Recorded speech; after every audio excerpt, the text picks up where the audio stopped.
अगर आपके भीतर दूसरों के लिए ईर्ष्या है, आप ना चाहते हुए भी अपनी तुलना दूसरों से करते हैं, तो यह कहानी आपके लिए है।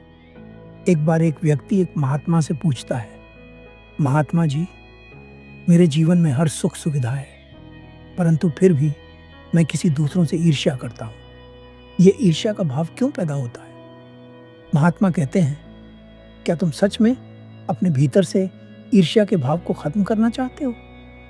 वह व्यक्ति कहता है, हाँ, मैं इस ईर्ष्या को अपने जीवन से पूरी तरह से खत्म कर देना चाहता हूँ, क्योंकि इसने मेरे जीवन को नर्क बना दिया है। महात्मा उस व्यक्ति से कहते हैं, तुम्हारी सबसे पहली सफलता तो यही है कि तुम स्वीकार कर रहे हो कि तुम्हारे भीतर ईर्ष्या है, वरना लोग तो स्वीकार ही नहीं करते।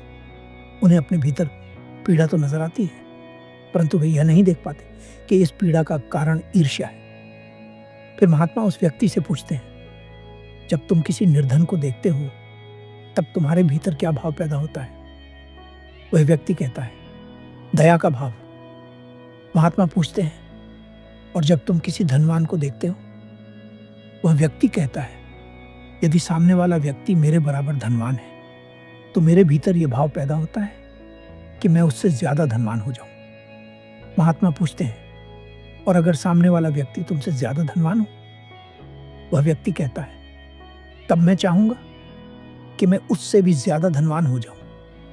महात्मा फिर पूछते हैं, और जब तुम चाहकर भी सामने वाले की बराबरी नहीं कर पाते, तब तुम्हारे भीतर कौन सा भाव पैदा होता है? वह व्यक्ति कहता है, तब मुझे सामने वाले से ईर्ष्या होने लगती है। महात्मा कहते हैं, बस इसी तरह ईर्ष्या का जन्म होता है। ईर्ष्या का अर्थ है अधूरापन।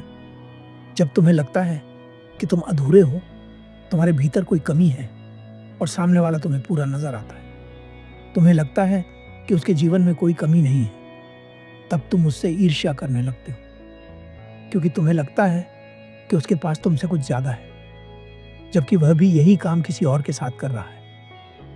वह व्यक्ति महात्मा से पूछता है, महात्मा जी, मुझे यह तो समझ आ गया कि ईर्ष्या पैदा कैसे होती है, परंतु यह समझ नहीं आया कि इसे खत्म कैसे करें। महात्मा कहते हैं, ईर्ष्या का जन्म तुलना करने से होता है। जब तुम अपनी तुलना किसी दूसरे के साथ करते हो और उसे अपने से ज्यादा पाते हो, तब तुम्हारे भीतर ईर्ष्या पैदा होती है। इस ईर्ष्या को खत्म करने का सिर्फ एक ही तरीका है कि तुम सत्य को जान लो।